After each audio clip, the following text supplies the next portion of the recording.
Alright, how's everyone doing today?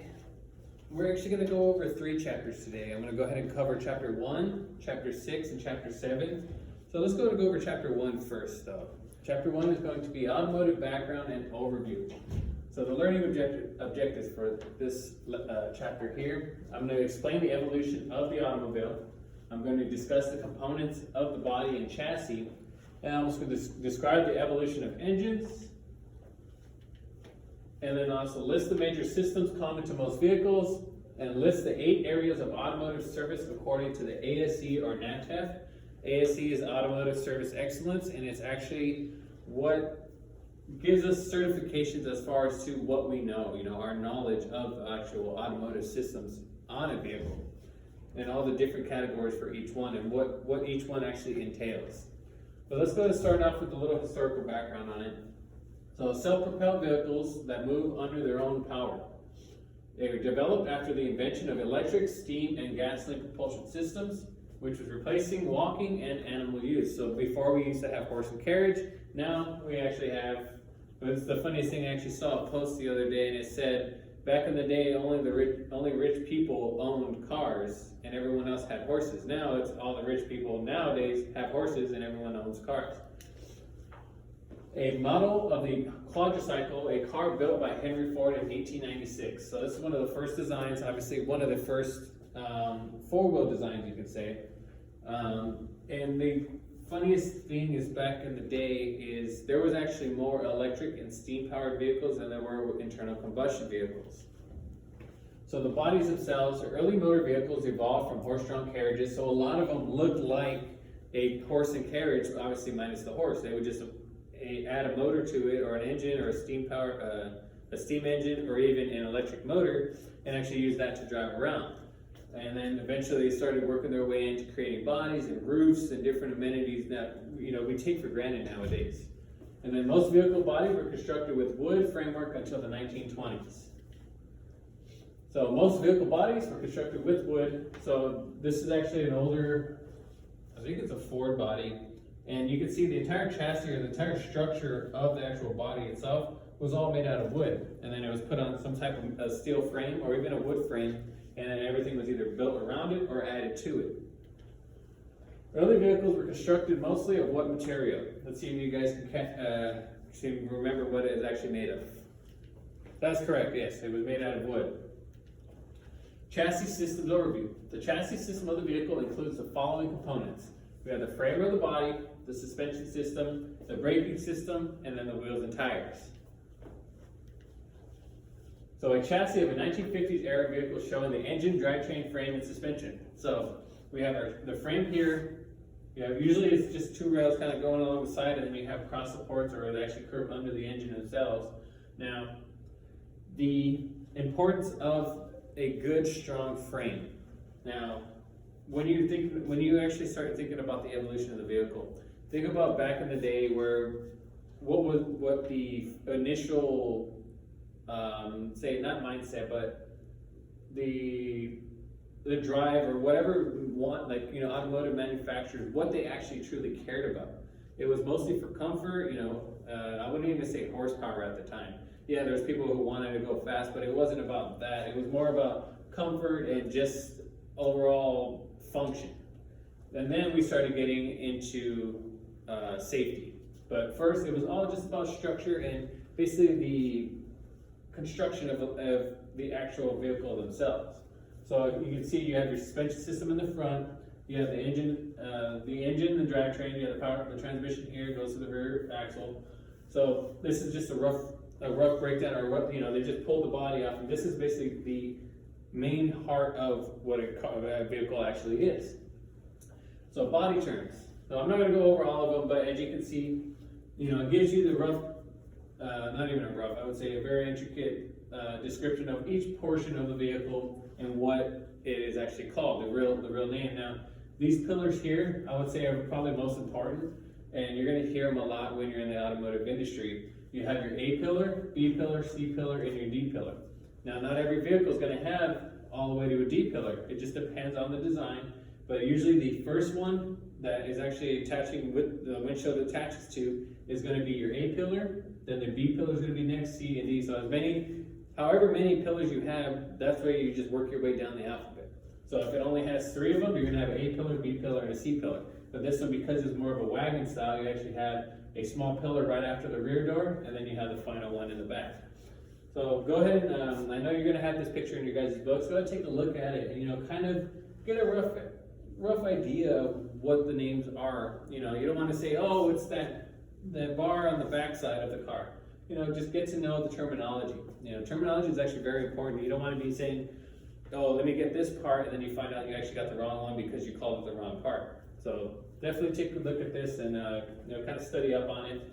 I'm not really going to quiz you guys on it, but it's something that's good. It's good knowledge to have. Frame construction: vehicles with a separate frame and body are usually called body-on-frame or BOF vehicles. Unit body or unibody construction combines the body with the structure of the frame, composed of many individually stamped steel panels welded together. So note the ribbing and the many different pieces of sheet metal used in the construction of this body. So you can see there's so many different portions of for structure and also for purpose. They have these bolts down here. More than likely are going to be for a seat mounting to it, or you're going to have studs come out. So everything serves a purpose on a vehicle. Just because they put this panel here doesn't mean cut it out because you don't need it. It's there for structure, it's there for support, it's there to help hold the vehicle together.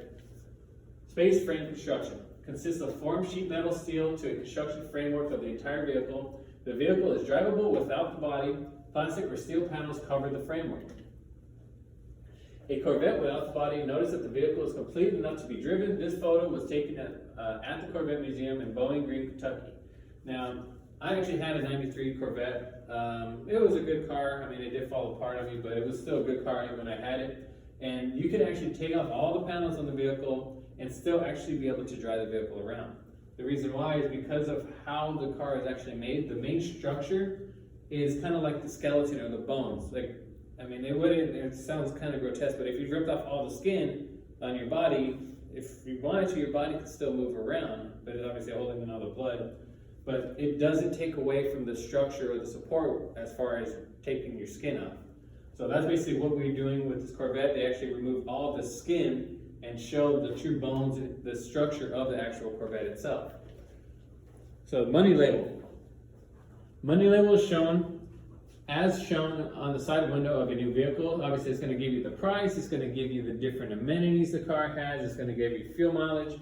This is actually not a relatively new portion that they are starting to show, but when the whole gas craze and everything, mileage was, key and important to a lot of vehicle buyers, that's actually where they started posting the labels as far as mileage. So it says 24 city and 24 city and 34 highway. So it gets 24 miles per gallon on the streets, and then on the freeway it gets 34 miles per gallon. But obviously you can get more or less depending on how you drive. Engine design evolution. Internal combustion engine. All gasoline and diesel engines are some type of internal combustion engine. They're designed to compress an ignitable mixture. Inline versus V-type design. Inline are 4 or 6 cylinders arranged inline. When they say that, what they actually mean is every single cylinder is either going to be, if it's transverse, it's going to be sideways inside the hood. You're going to have 1, 2, 3, 4. Or if it's a 6-cylinder, you're going to have 1, 2, 3, 4, 5, 6. But most 6-cylinder vehicles are going to be a longitudinal design where the engine is actually pointed towards the rear of the vehicle. Inline versus, V-type, 4, 6, 8, 10, 12, or 16 cylinders arranged with half the cylinders on each side of the V connected to a common crankshaft. So you have one crankshaft, but you have either 4-cylinder, 6-cylinder, 8 or 10, 12, or 16. So you're going to take that number, split it in half. So if you have a 12-cylinder vehicle, you're going to have 6 cylinders on this side, 6 on this side. They're all attached to one crankshaft. So as one set of pistons is moving one direction, the other ones are going to be moving in the opposite direction. But it's not all these ones move down. It's actually going to be offset. So one of them may be coming down, one may be going up. And we're going to be going over that in this module. And module 110 is a lot to do with how internal combustion engines function and what it takes to actually make them run properly. Valve location design. We have flatheads, which are valves located in the engine block. Overhead valves, which are mostly like V8s and regular style engines, like older, I don't want to say older, but Just the very simple, the very common design is an overhead valve or a overhead cam design, which we have single overhead cam and we have dual overhead cam. And we're going to go over more of those in the next few chapters, so I'm not going to dig too far into it. I want to get this lecture done so we can do the next two, and you guys can start doing some of the homework. A Ford flathead V8 engine. This engine design was used by Ford Motor Company from 1932 to 1953. And a flathead design, the valves are located next and beside the cylinders. So the valves are actually going to be somewhere around this area here. So there's one exhaust and one intake valve, and they're actually pointed upwards. So overhead valve, the valves are actually pointed down towards the cylinders. In this design, they're actually pointed upwards, so the air and fuel come in this way, go into the chamber, get ignited, and then exit out the same direction, but obviously in the valve, in reverse direction in the valve next to it. So why were early engines referred to as flathead design? So it should be relatively obvious why, because of the design of the actual head itself. It was actually a very flat cylinder head and it didn't have any valve on it. So answer the question right there. The cylinder head did not contain the valves. So the valves are actually inside the engine block. Cooling system. Coolant is circulated by a water pump through passages in the cylinder block called water jackets. Coolant is a mixture of antifreeze and water to provide corrosion and freeze protection. The engine heat is removed from the coolant when it flows through a radiator. The temperature of the coolant is maintained by using a thermostat. Now it says coolant is a mixture of antifreeze and water to provide corrosion and freeze protection. So out of these two here, okay, you have antifreeze and water. Which one would be the one to help against corrosion, and which one would be the one to help against freezing? That is correct. Antifreeze is to help against it freezing, because if you put straight water into the actual system, you're going to get, you're going to have a lot of issues. You're actually going to get what is known as, not even known as, you're going to get a lot of rust in the system, because water and metal tend to create rust because you have a corrosion. The rust is corrosive, or rust is corrosion, and water actually creates rust. So then you get rust buildup inside the system, you start clogging up a lot of the coolant passages, then you get overheating, then you get to blow your engine out, and then you got to replace your engine. Antifreeze is what helps keep the water from freezing at low temperatures. Now, obviously, we don't really have to worry about that here in California, sunny Southern California to be exact. But a lot of vehicles, especially vehicles in cold climates, like say on the East Coast, New Jersey, New York, Maryland, they have to worry about their actual engine blocks cracking. The reason why is if they only put strictly water in there, that water, when it freezes, water likes to expand when it freezes. So when it expands, it has nowhere else to go other than pushing out the side of the engine block. That's why we actually have what are known as freeze plugs, and we're going to go over those in this module as well. And if we put straight antifreeze, it's not as bad as putting straight water, but at the same time, antifreeze does break down and it starts to cause a lot of sludge buildup, kind of like how rust gets developed inside the system itself, but it likes to turn into a really nasty goop or like a jelly, and we really don't want that, especially in the cooling system. We want the engine to maintain a correct temperature, and if we get it too cold or too hot, depending on how old or how new the vehicle is, you want newer vehicles to run a little warmer because they actually tend to run a lot better. Older vehicles, you want them to run a little bit cooler, especially if it's a carbureted engine. You don't want the fuel to actually vaporize trying to get into the carburetor before it even makes it because of high temperature inside the engine bay. Lubrication system forces the oil pressure through the engine, reduce friction and heat. The oil pan or oil sump holds the oil. The oil pump forces the oil under pressure through the oil filter and the oil galleries in the block and cylinder head. There's a lot of moving parts. We have bearings in the system inside the crankshaft, on the connecting rods, and those need to be lubricated. You get two metal parts and move them together, you're going to create friction, you're going to create heat, you're going to create a lot of problems if you do not lubricate. That's why we actually have a oil pump that gets driven usually off the crankshaft or the camshaft, and as it gets turned, it's going to pump oil through that system and allow it to go up to the top and then cascade, make its way back down into the oil pan, and it just constantly circulates. If we do not go ahead and have any oil flow, then we're going to run into issues as far as running the engine dry, and then when we run the engine dry, we break a lot of parts. Air intake system, all engines draw air from the atmosphere. Approximately 9,000 gallons of air is needed for every gallon of fuel. The air must be drawn into the engine from a place water cannot enter. The air is filtered by a replaceable air filter. The air filter passes through the throttle valve, the filtered air passes through the throttle valve and into the intake manifold. Now, go over really quick a little bit about the filtered air and everything going, the air passing through the throttle plate and into the actual engine. Air and fuel create a vapor. Vapors can be compressed. Water cannot be compressed. When you try to compress a water, you start to bend you start to bend connecting rods and you do damage to an engine.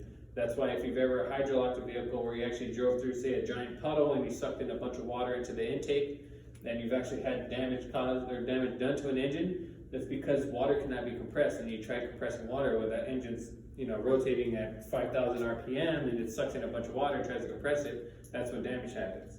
So this lecture is mostly about, I'm trying to put in a little bit for each one about the importance of each portion of this actual, engine design and why we have each one of these for the vehicle itself. Fuel system. The fuel system includes the following components and systems. We have the fuel tank, fuel lines, and filters. Fuel injectors, electronic controller, fuel pump, and fuel injection. So this is the more modern fuel system. Now, obviously, we have carbureted systems as well. I mean, I still work with carburetors almost every day because I work at an auto shop that we work on a lot of classic cars. So I do want to go a little bit over, when we get into fuel systems, I do want to go over carbureted vehicles and how they actually function completely different than actually fuel-injected vehicles. But we're also going to go over fuel-injected vehicles as well, because obviously they're the most common type of engine or the type of fuel delivery system that's around nowadays.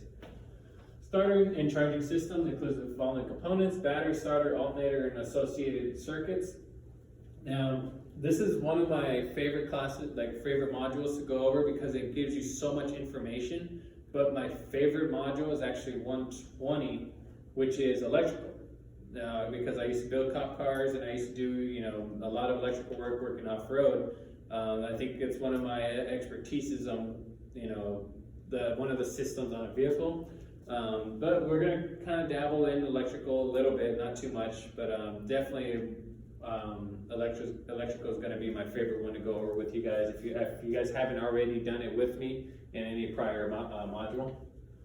Ignition system, ignition coils create high voltage spark. Ignition control module controls the timing of the spark. So ignition systems is what gives us the spark to ignite the air and the fuel in the combustion chamber, create the bang, and obviously continue the process of combustion. Emission control systems, the control of tailpipe and evaporative emissions using the following systems. We have positive crankcase ventilation, exhaust gas recirculation, catalytic converter, and onboard diagnostics. So we're going to kind of go over how we clean dirty fumes or dirty gases coming out of the tailpipe, and how we also capture and recycle a lot of the gas fumes that's being generated from the gas tank. Powertrain overview. We have rear-wheel drive powertrain. We have a transmission, which is an automatic or a manual method of providing the correct torque for the desired speed. Drive shaft, also called a propeller shaft, used to connect the transmission to the differential, and the differential allows for different axle speeds for cornering and increased torque on the drive wheels. Front-wheel drive powertrain uses a transaxle, which is actually a transmission and an axle put together, a combination of transmission and differential in one assembly. Drive axle shafts transfer power to the front drive wheels. Four-wheel drive system powers all four wheels, many systems. A transfer case splits engine torque to both front and rear wheels. And we actually have a transfer case still in the shop. I gotta give it back, but we're still gonna use it before I give it back. Now, a dash control panel used by the driver to control a four-wheel drive system. This was actually a simple push-button design. This is actually Chevy's design here. Dodge and Ford still use an actual shift lever that's down on the floor. So this is very convenient. It's also a little wimpy, but most vehicles are all the same. They have some way to activate and deactivate four-wheel drive. Electrical and electronic systems overview. Systems include tire pressure monitoring, heated and cooling seats, automatic climate control, power windows, security systems, electric power steering, and electronic suspension. So the alternator is responsible for supplying electrical needs of the vehicle and to keep the battery charged. We're going to kind of go over the charging system and how the charging system functions. 8 areas of automotive service. So these are actually going to be the tests that you're going to be taking for ASE certifications. The first one is A1, which is engine repair. A2 is automatic transmission. A3 is manual drivetrain and axles. A4 is suspension and steering. A5 is brakes.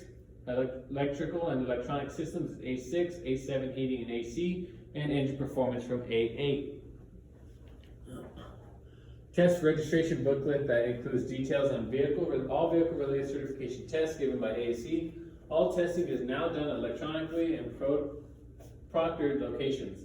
So what you're first going to have to do is register when you take these tests. These tests are the ones that are going to give you basically a badge of approval or badge of certification that you understand to the highest extent of what each one of these systems represents and how you actually go about diagnosing and servicing these systems.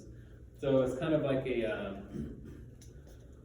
wouldn't even say a diploma. It's higher than a diploma actually, because you need to have some type of background and training to actually take these tests. So you need a minimum of 2 years experience, but luckily if you've been already working in the field and you actually come to school, whatever the amount of time you're in the field, and then also here it counts as whatever the amount, but the school actually counts as 1 year experience for you guys, even though it's 9 months.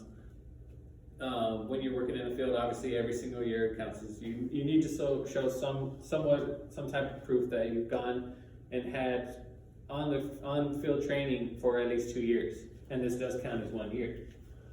Automotive service systems are generally separated into how many content areas. So let's see if you guys can go over how many there were. That's correct, yes, there are 8. Does anyone know them? Yeah, that's correct, all 8 of them, good job. So that was actually the first lecture. It was just a quick rough breakdown. So we're going to go ahead and move directly into the next chapter, which is chapter 6 that we're going to go over. Shop safety.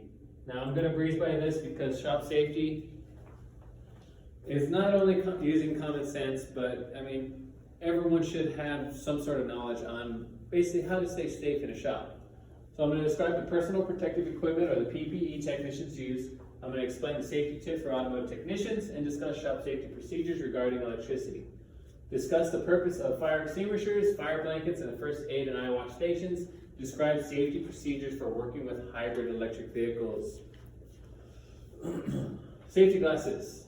They need to be ANSI Z87-1 standard, so they actually shatter resistant. That's what that number means. They should be worn at all times in the lab, and especially since we're coming back with the whole social distancing and everything, we're going to have gloves, and we're also going to have to wear face masks as well. So it's going to be a little tough, but it's going to still be a lot better than not being able to get any hands on at all.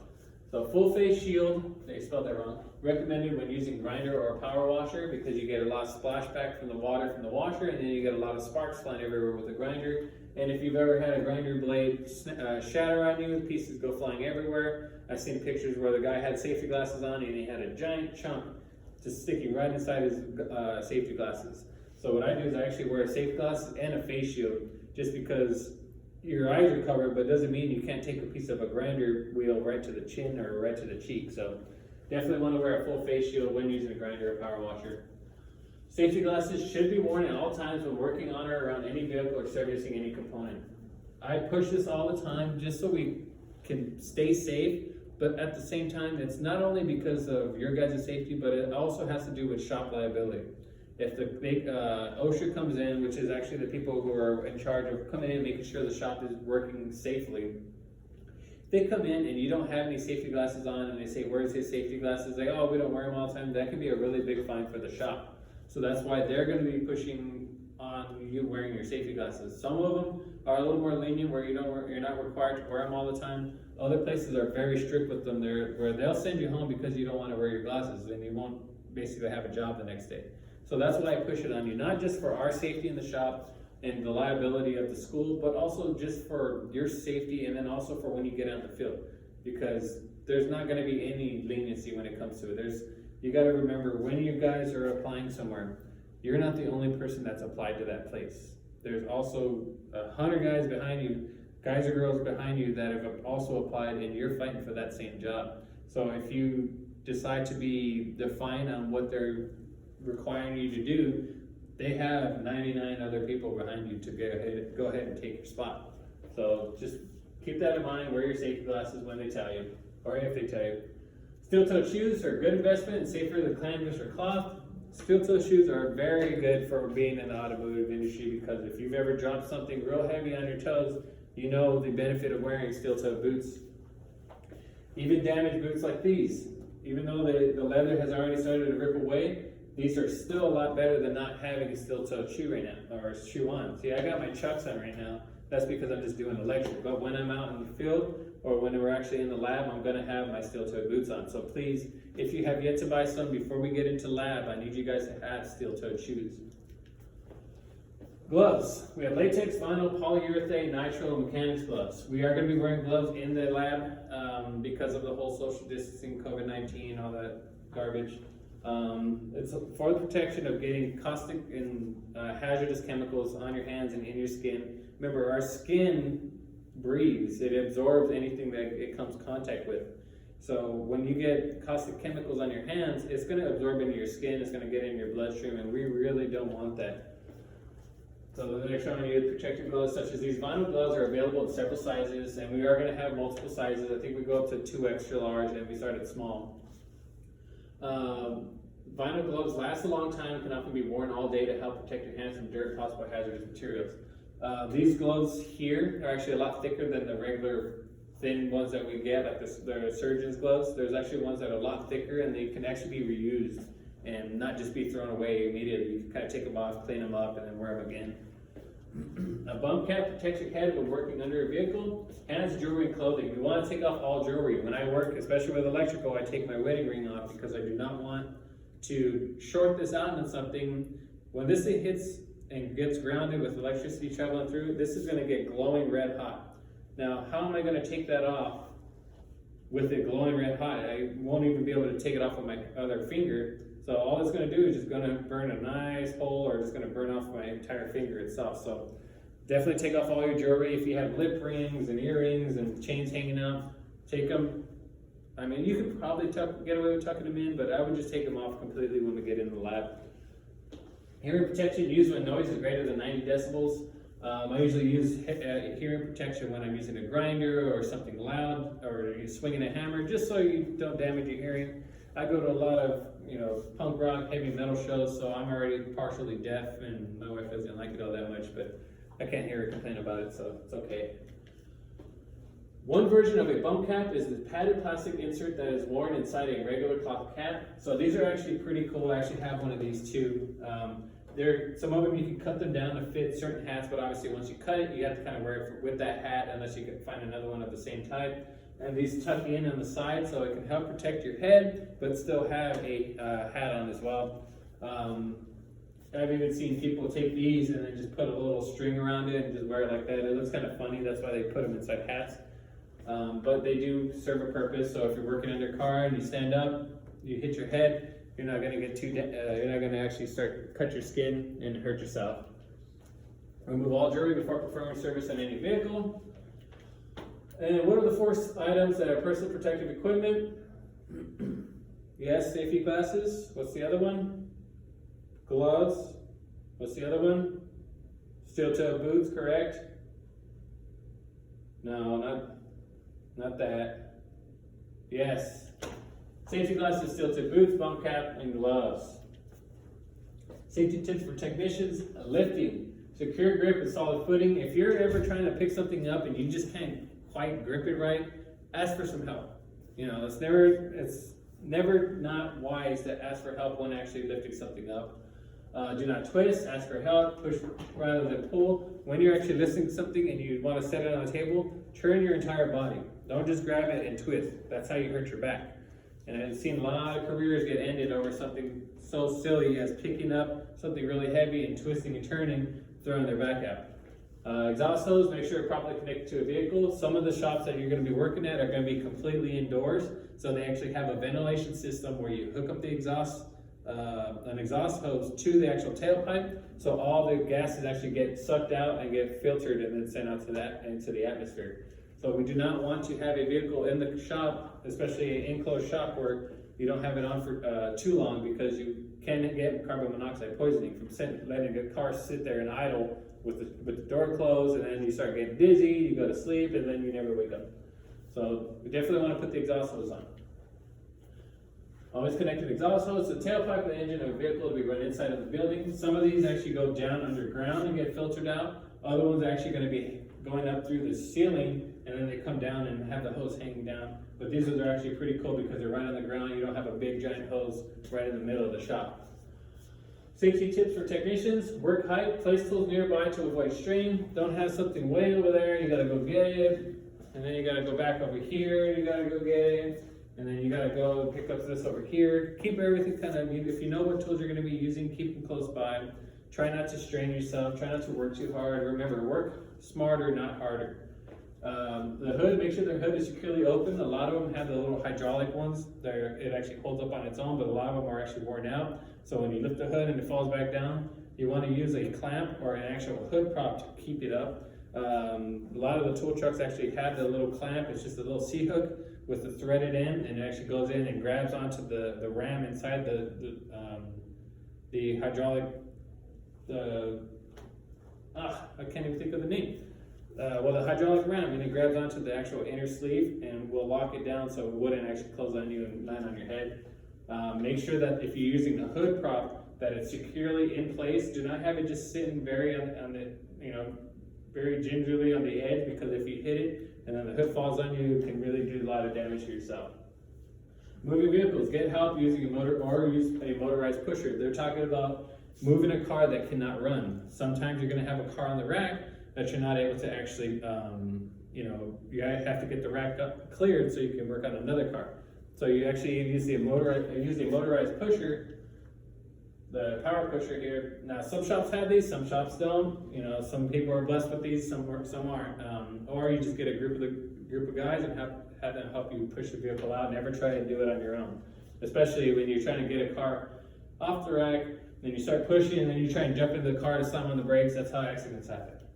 Let me go back to this one. A magnetic tray is a helpful item to keep tools needed up where they can be easily reached without having to bend over, saving time and energy over the course of a long day in the shop. All oily shop cloths should be stored in a metal container equipped with a lid to help prevent spontaneous combustion. We have these all throughout the shop. I think there's like 6 of them. All dirty, oily rags need to go in here. These are not trash cans. These are only for old, used rags. The reason why they're metal is because if this were to catch fire, it at least isn't going to melt and cause the fire to spread. So, and then if it does catch fire, you close the lid, it'll help suffocate itself and put the fire out. But remember, only old, used rags are going to be going in these, no trash. Electrical safety. Electrical cord safety. Use 3-prong grounding outlets and cords. Jump starting and battery safety. Use quality jumper cables or jumper blocks. The last connection should be on the block away from the battery. They're talking about the negative cable, and I think they have a picture, yes. So step 1, you're going to go to these. Step 1 is connect the positive cable to the vehicle that has the dead battery. Then you're going to go step 2, which is the positive cable to the vehicle that's going to start the car. Step 3 is to the battery terminal on the ground on the good battery, and then to the engine ground itself. They say the engine block or a metal bracket, but I've done it on the battery tube itself. It's not bad to do it. The reason why they say go to the furthest away from the battery is because sometimes old batteries are sulfated and they're actually causing emitting sulfur gases, which are flammable. They don't want you to connect it and cause a spark and it cause ignition of the battery. So that's why they say go to the side, but usually most old dead batteries, it's obviously best to use your common judgment on this. If you know the battery is not shorted out and there's nothing really wrong with it, it's just dead, then you can go to connect to the battery post. If not, go to the ground off to the side of the engine. The air pressure going to the nozzle should be reduced to 30 psi or less. They're talking about using those spray nozzles, the ones that kind of blow stuff off, clear off the workbench or clear off the floor. You want to minimize the amount of pressure coming out, because if you put too much pressure through it, And if you've ever had one of those and you're playing with it, you know, spraying yourself, and you could actually see your skin get indented. If you have it at too high of a pressure, it can actually inject air into your bloodstream. If you get air into your bloodstream, it can cause clotting, or it can actually cause your heart to skip a beat. And if you skip a beat, you're really not going to be around much longer after that.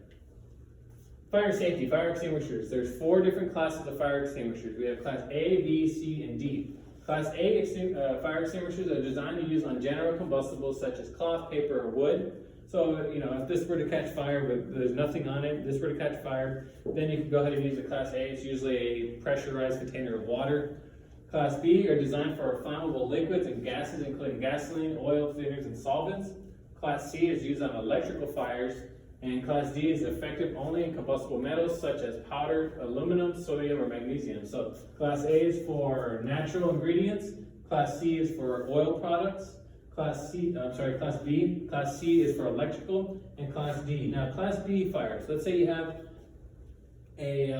some oil on fire. It's not going to really happen in the shop with oil catching on fire, but why can't we pour water on it? Have you guys ever seen those videos where a lady's trying to cook French fries in a pot and it starts to catch fire, and they grab a big bottle of water or a big cup of water and they pour water on it? What happens to that fire? It engulfs. It starts to burn down practically their entire kitchen.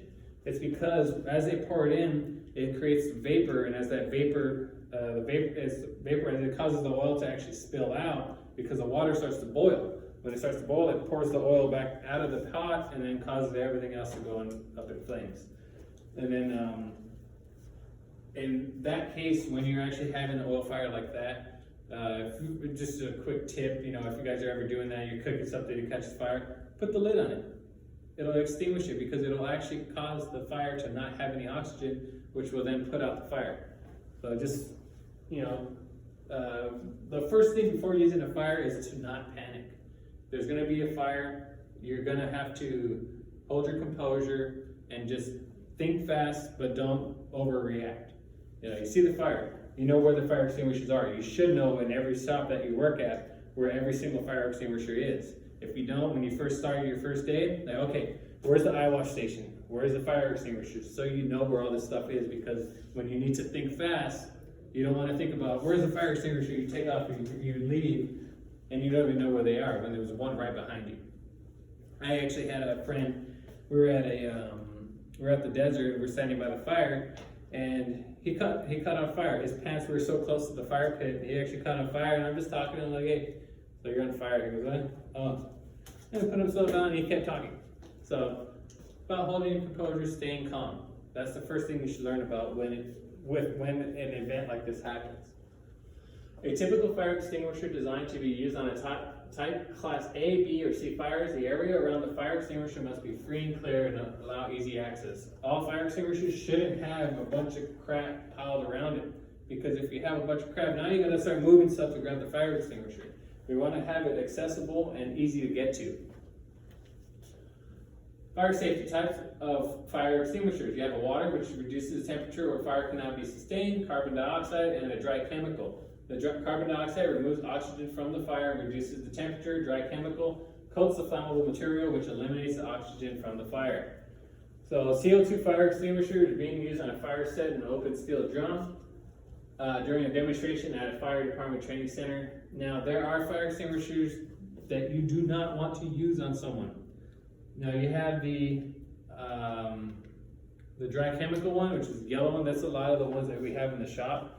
Do not use those on someone. The reason why is they remove oxygen. What do humans need to breathe or to stay alive? Yes, oxygen. We need to breathe. So when we breathe that stuff in, it starts displacing oxygen. It can actually kill someone. So we have to be very careful of what we're actually trying to spray someone with. We shouldn't even be spraying them with anything, you know, depending on what type of fire it is. If they got chemicals on them and they catch fire, you're not going to spray them with water, because like I just told you guys about with that pot of oil. You want to actually get them with a fire blanket, and I'm going to talk about that right now.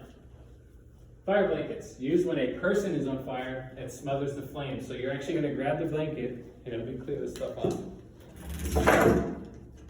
So when the person is on fire, what you're going to do Basically, like you're gonna go and comfort them. So they're on fire. You say, "Hey, Jerry, you're on fire." You grab, and then you cover them, and you actually wrap them in it. And you actually kind of close it off. And what that's gonna do is that's gonna suffocate the fire and not have any oxygen, allow it to burn. It's gonna smother it out. So don't spray them with any fire extinguishers. You're gonna want to go ahead and use a fire blanket for that.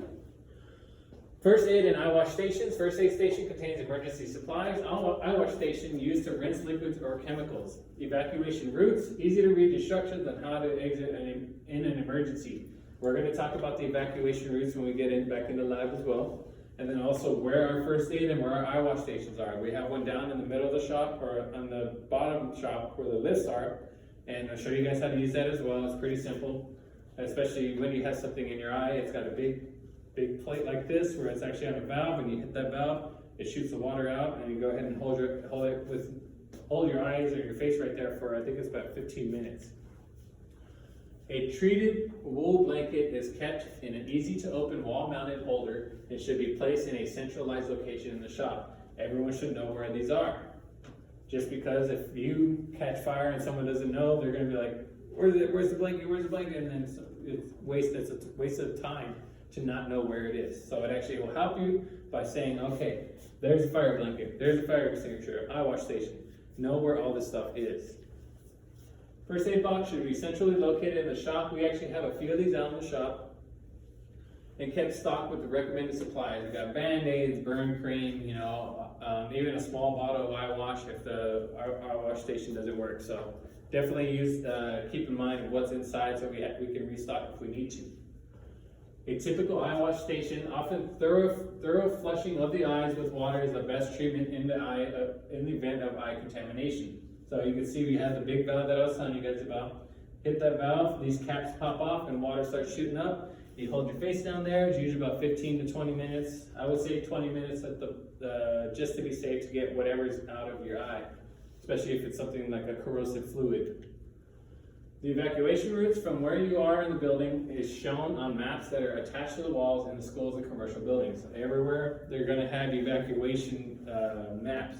So you know, okay, we're here. Where's the closest entrance? Where's the fire extinguisher? Where's first aid? Properly marked aisle using yellow paint stripes and leading to an exit. These kind of give you, your rough estimate of where your workstation is.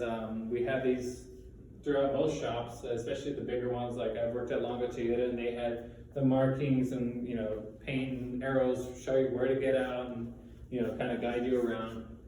So what are the 3 types of fire extinguishers? That's correct. Water, carbon dioxide, direct chemicals. Now what are the classifications for each one? That's correct. A, B, C, and we have D, which is for, yes, combustible metals. Hybrid electrical vehicle safety shut off high voltage system, turn off ignition key, disconnect the high voltage circuits. We have hundreds of volts and amps going through these systems. These can kill you. So we need to have correct training on hybrid systems before we work on them. We do have to go over the lab with hybrid systems pretty soon. And there's so many warnings and so many labels on a hybrid vehicle. Warning label on a Honda hybrid warns that a person can be killed due to high voltage circuits under the cover. And all the high voltage cables and electrical on a hybrid system are going to be coated with an orange connector or orange insulation. The high voltage disconnect switch is in the trunk area on a Toyota Prius. Insulated rubber lining gloves should be worn when removing this plug. So what safety precautions should be taken when working on a hybrid electric vehicle? Wear insulated rubber lineman's gloves. They actually can withstand the high voltage that a hybrid vehicle will emit. The regular rubber gloves that we wear for keep our hands clean do not. So make sure you wear lineman's gloves. So that was the end of that chapter. It was more of just a safety, breakdown. Let's go ahead and do chapter 7. Let's get that one done quickly. So environmental and hazardous materials. Chapter 7. Identify hazardous waste materials in accordance with federal and state laws. Discuss asbestos hazards and asbestos handling guidelines. I'm going to breeze through this lecture because it's kind of repeating what it said in the previous one, just about shop safety and knowing what you're working with, because we do work with a lot of caustic and hazardous chemicals. I'm going to explain storage and disposal of brake fluid, used oil, coolants, lead acid batteries, used tires, and air conditioner refrigerant oil, and explain the characteristics of hazardous solvents, fuel safety, storage, and airbag handling. Hazardous waste. The definition of hazardous waste. Chemicals or components that the shop no longer needs that pose a danger to the environment and people if they are disposed of in ordinary garbage cans or sewers. Personal protective equipment, PPE, protective clothing and equipment detailed in the Right to Know laws. Occupational Safety and Health Act creates safety and healthful working conditions throughout information, research, education, training, enforcement of standards developed under the Act. Environmental Protection Agency, the EPA, publishes a list of hazardous materials that is included in the Code of Federal Regulations, CFR. Right to Know laws. Employees have a right to know when materials that you use at work are hazardous, include safety data sheet. So the Right to Know law is basically telling you about, hey, these are the chemicals we use in a shop. They can't hide, the corrosiveness or the hazardness of the actual fluid or chemicals that we work with. Resource Conservation and Recovery Act. This law states that hazardous material users are responsible for hazardous materials to their grave. Lockout or tag out. This law states that hazardous material users are responsible for hazardous materials, and the Clean Air Act regulates air conditioning, refrigerant, and the technicians who work on the systems. Safety data sheets, or the Right to Know Center, is going to give you all the information for every single fluid and chemical that we actually work with in a shop, in case you ever want to know. That it's basically there because they're lawfully obligated to actually do so. They need to do this. If not, they're actually violating a lot of laws and regulations.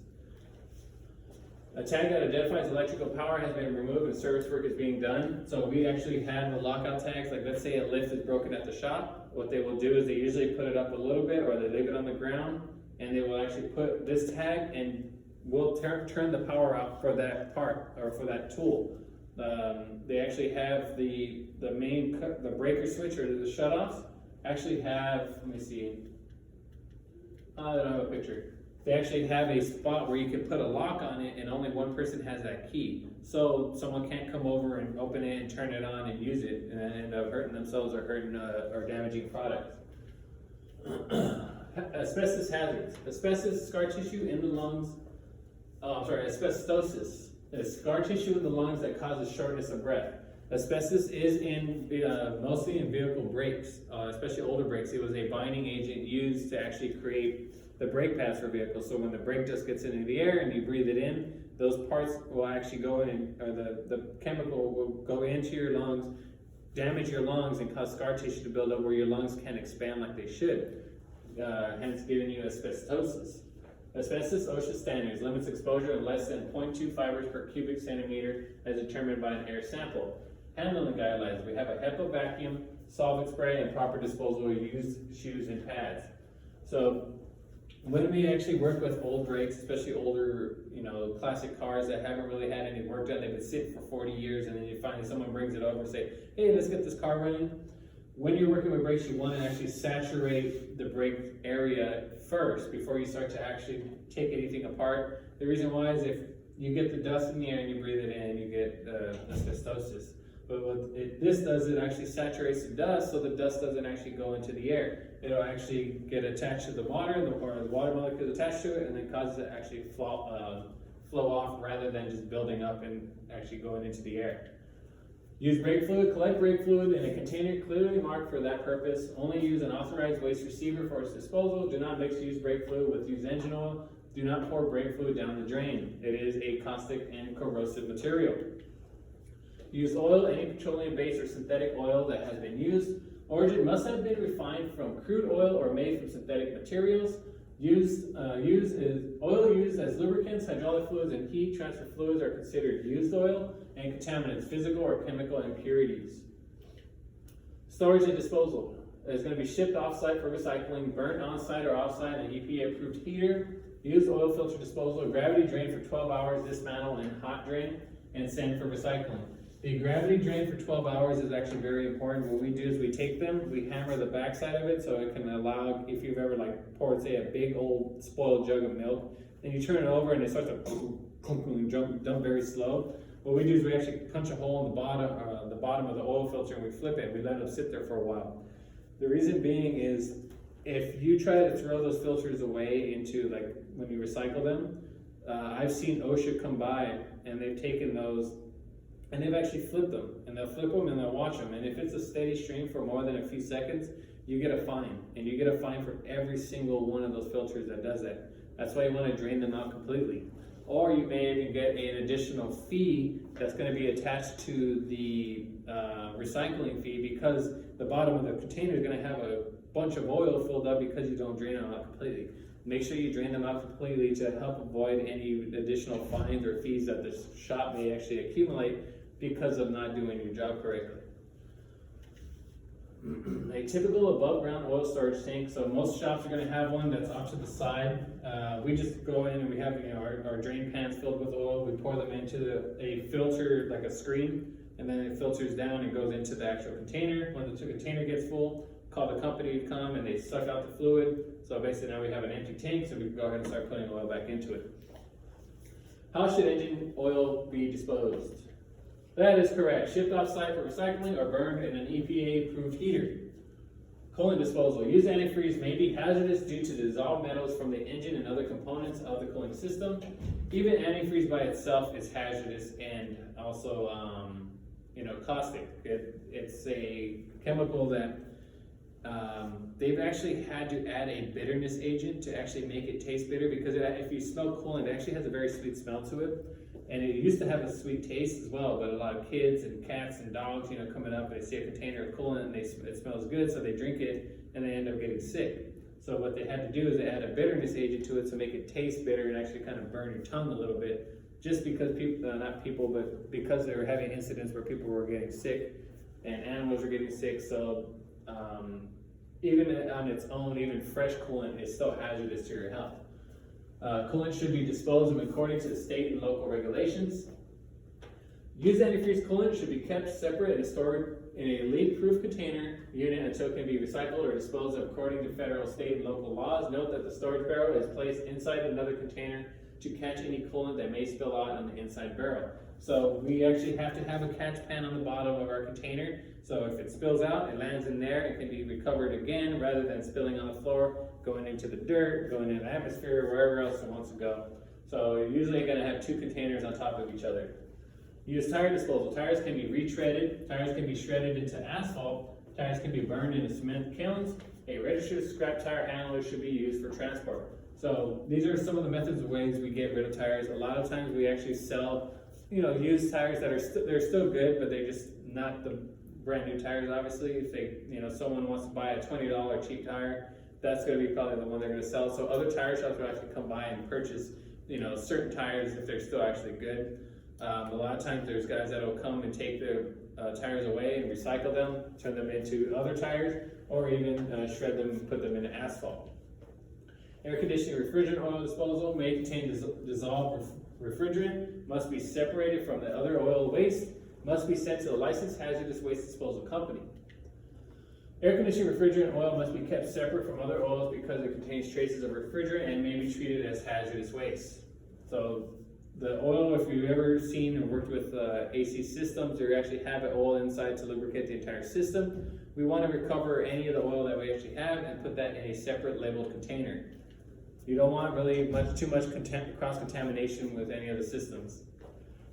Lead acid battery waste. Battery disposal according to the Battery Council International rules, BCI rules. Disposal prohibited in landfills or incinerators. The retailers must display the universal recycling symbol and their specific requirements for accepting used batteries. Battery electrolyte contains sulfuric acid and is very corrosive. It will burn your skin if you leave it on long enough. Batteries contain lead, which is highly poisonous, and improperly disposed batteries can cause health and environmental concerns. They can actually cause basically damage to the environment, especially if that battery acid leaks out, or if it opens up and the lead gets all everywhere. So we want to dispose batteries properly by recycling them. Placard near your driver's door, including what device vehicle will contain mercury. So this vehicle may include mercury added devices installed by the manufacturer, which is rear seat video display, navigation display, HID headlamps, Remove devices before vehicle disposal. Upon removal of devices, please reuse, recycle, or dispose as hazardous waste. We have hazardous materials that we use every single day. We have health hazard, fire hazard, exclamation point, usually by skin or eye irritant, skin sensitizer, acute toxicity, narcotic effects, respiratory tract. So this is a lot when it comes to contact and breathing in. Exploding bomb, we have something that's actually explosive. We have corrosive, a gas cylinder that's under pressure. Flame over circle, which is for oxidizers, something that can actually, what's the word? I lost the dang word. It's talking about basically that an oxidizer, it can cause it to actually engulf even more. And then environment non-mandatory, so aquatic toxicity, and then skull and crossbones, which is acute toxicity, fatal or toxic if eaten, if poured on your skin, if put in your ear. So we have a lot of labels that we use on the shop, and you got to kind of know and understand which each label what it means.